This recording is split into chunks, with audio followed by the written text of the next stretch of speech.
Hello friends, next topic is simple pendulum.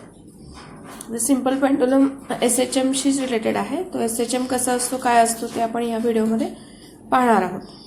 So आधी पहिल्यांदा आपण पेंडुलमची डेफिनेशन बघायचे की आयडियल सिंपल पेंडुलम आणि प्रॅक्टिकल सिंपल पेंडुलम दोन्ही वेगळे वेगळे आहेत. म्हणजे डेफिनेशन पण वेगवेगळे आहेत. So ideal simple pendulum it is a heavy particle suspended by a massless inextensible flexible string. That string is suspended from a rigid support. म्हणजे आयडियल सिंपल पेंडुलम कशाला म्हणायचं, एक हेवी पार्टिकल असतो छोटासा की जो हेवी पार्टिकल आहे आणि तो सस्पेंड केलाय. कशाने सस्पेंड केलाय तर स्ट्रिंगनं. ती स्ट्रिंग कशी असायला पाहिजे तर ती मासलेस म्हणजे तिचं वजन अतिशय कमी असायला पाहिजे. त्याच्यानंतर इनएक्सटेन्सिबल म्हणजे एक्सटेंड न होणारी अशी ती स्ट्रिंग असायला पाहिजे, ताणली न जाणारी. आणि फ्लेक्सिबल, ती फ्लेक्सिबल असायला पाहिजे, वाकणारी वगैरे अशी इझिली अशी स्ट्रिंग असेल. त्या स्ट्रिंगच्या सहाय्यानं असं आपला हेवी पार्टिकल आपण काय केलंय, रिजिड सपोर्ट पासून सस्पेंड केलेला आहे.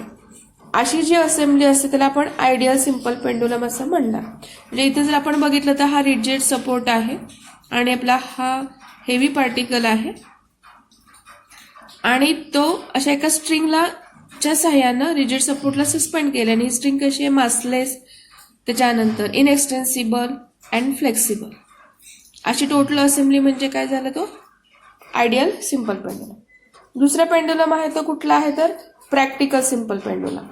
So practical simple pendulum it is a small heavy or dense sphere just like a ball bearing वगैरे. त्याला आपण काय म्हणणार आहे तर bob, called as a bob, suspended by a light and inextensible string from a rigid support. असं practical simple pendulum आहे. So मी रिपीट करते, it is a practical simple pendulum, it is a heavy dense sphere called as a bob suspended by light and inextensible string from a rigid support. डिटेलमध्ये बघूया आपण आता.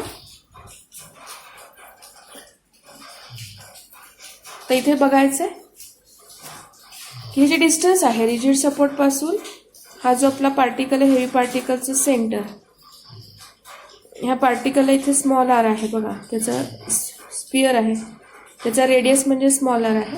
आणि ह्याच्या ह्या सेंटर पासून हे जे डिस्टन्स आहे ते म्हणजे कॅपिटल एल म्हणजे लेंथ ऑफ द पेंडुलम, तेच इथे एक्सप्लेन केलेलं आहे.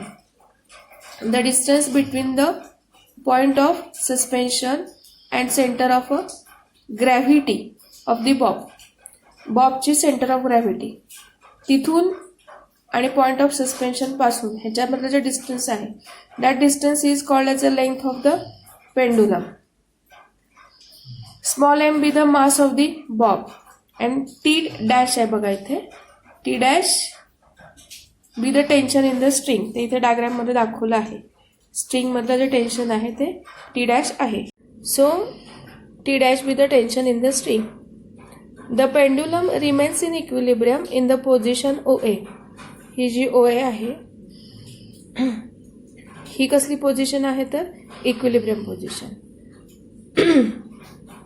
So the pendulum remains in equilibrium position OA with the center of gravity of the bob. तो कसा आहे centre of gravity, vertically below the point of suspension.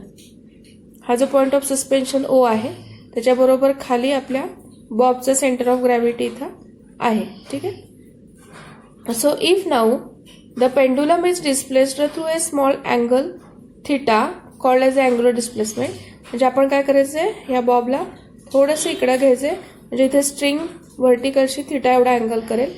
ह्याला आपण अँग्युलर डिस्प्लेसमेंट म्हणणार आणि denoted by the letter small theta. So if now the pendulum is displaced through a small angle theta which is called as angular amplitude.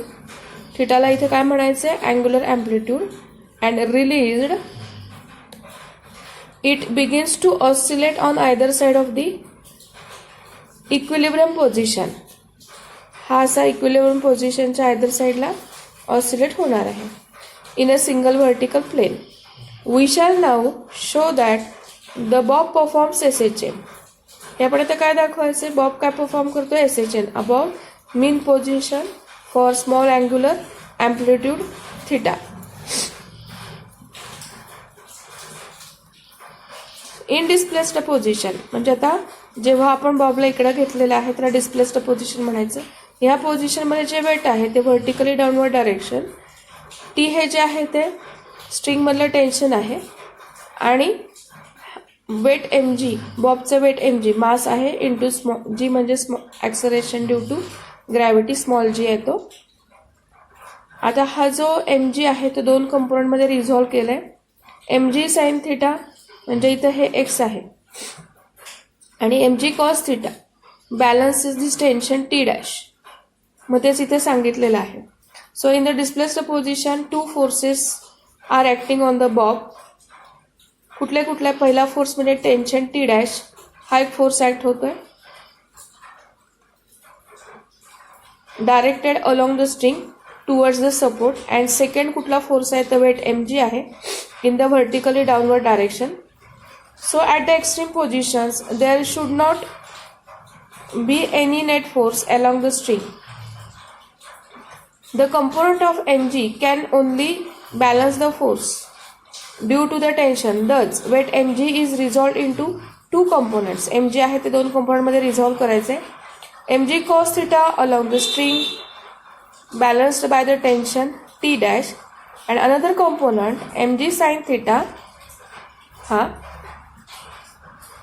which is perpendicular to the string and it is the restoring force acting on the mass m tending to return it to the equilibrium position. म्हणजे हा काय आहे तर restoring फोर्सचा component आपण म्हणू शकतो की जो बॉबवरती ॲक्ट होतो आणि त्याला इक्विलिब्रियम पोझिशनमध्ये यायला भाग पाडतोय. सो असे दोन फोर्सेस काम करतात आणि जो वेट एम जी आहे ते पुन्हा दोन कंपोनंटमध्ये रिझॉल्व्ह केलंय. एम जी कॉस थिटा आहे तो टेन्शनला बॅलन्स करतोय आणि एम जी थिटा आहे तो स्ट्रिंगला परपेंडिक्युलर आहे, तो रिस्टोरिंग फोर्स आहे आणि तो मास एम जी वरती काम ॲक्ट करतोय आणि त्याला इक्विलिब्रियम पोझिशनमध्ये यायला लावतोय. So restoring force is equal f is equal to minus M g sine theta. If theta is very small means अगदी 10 डिग्रीपेक्षा कमी असेल then sine theta can be treated as a theta. Then restoring force f will be nearly equal to minus M g theta. The small angle theta is equal to x upon L. बघा इथं आपण 11th स्टँडर्डमध्ये बघितलेलं आहे angle is equal to arc upon radius. आता इथे arc म्हणजे ही x आहे आणि इथे रेडियस म्हणजे लेंथ ऑफ दी पेंडुलम येणार आहे.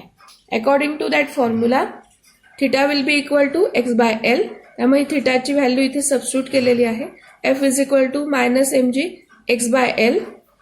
आता इथं एम मास आहे, acceleration due to gravity small G हे कॉन्स्टंट आहेत आणि लेंथ आहे पेंडुलमची ती पण कॉन्स्टंट आहे. सो हे सगळे कॉन्स्टंट आहेत म्हणजेच काय हा जो फोर्स आहे will be directly proportional to minus of X. So thus for small displacement restoring force is directly proportional to the displacement and it is oppositely directed. ह्या इक्वेशनवरून आपण असं म्हणू शकतो hence the bob of a simple pendulum performs linear SHM for small amplitudes. The time periodचा formula आपल्याला माहिती आहे. T is equal to 2 pi upon omega. Omega is nothing but the acceleration per unit displacement. आणि फोर्सचा formula आपण आत्ताच इथे बघितलं mg minus mg x by l. आणि फोर्सचा दुसरा एक फॉर्म्युला आहे मास इंटू ॲक्सलरेशन. आता हा m आणि हा m कॅन्सल होणार आहे. So acceleration will be equal to minus g x by l. हा जी आहे तो इकडे घेतलाय, एक्स आहे तो लेफ्ट हँड साईडला घेतलाय सॉरी. त्यामुळे इथं काय झालं ॲक्सलरेशन पर युनिट डिस्प्लेसमेंट इथे आपल्याला लागणार आहे ना. Acceleration per unit displacement is equal to g by l. Magnitude wise जर आपण बघितलं तर जी अपॉन एल येणार आहे. त्यामुळे इथे ती व्हॅल्यू सबस्टिट्यूट केल्यानंतर टाइम पिरियडचा फॉर्म्युला काय आला t is equal to 2 pi under root L capital L upon G, where capital L is the length of the pendulum, small g is the acceleration due to gravity. So आता ह्याच्या वेळेला आपण हे expression derive केलंय simple पेंडुलमचं पिरियडचं. So this equation gives the expression for the time period of a simple pendulum. However, while deriving the expression for the following assumptions are made. जेव्हा आपण हे एक्सप्रेशन डिराइव्ह केलं त्यावेळेला हे अझम्पन्स आपण पकडले होते. पहिलं अझम्पन कुठलं आहे की amplitude of oscillation is very small, म्हणजे at least 20 times smaller than the length, म्हणजे थिटा हा लेंथपेक्षा खूप जवळजवळ 20 पटीनं कमी आहे. सेकंड अझम्पन काय आहे की length of the string is very large, स्ट्रिंगची जी लेंथ आहे ती खूप मोठी आहे, लार्ज आहे, असं सेकंड अझम्पन आहे. तिसरं, during the oscillation the bob moves along a single vertical plane. तो जो बॉब आहे तो एका सिंगल व्हर्टिकल प्लेनमध्ये मूव्हिंग असतो, मूव्ह होतो. Frequency of the simple pendulum is given by n is equal to 1/t equal to 1/2π √g/L, म्हणजे रेसिप्रोकल आहे ना टाइम पिरियडचा फ्रिक्वेन्सी म्हणजे. हा फॉर्म्युला आहे तो लक्षात ठेवायचा आहे.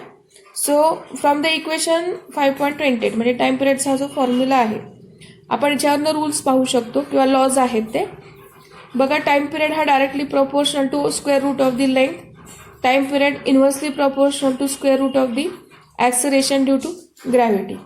तर मग हेच इथे आहेत. The period of a simple pendulum is directly proportional to the square root of the length of the pendulum. Second, the period of the simple pendulum is inversely proportional to square root of the acceleration due to gravity small g. आता ह्या फॉर्म्युलामध्ये जर आपण notice केलं तर मास कुठंच नाही आणि amplitude कुठेच नाही आहे. Therefore the period of a simple pendulum does not depend upon its mass, मासवरती डिपेंडंट नाही आहे.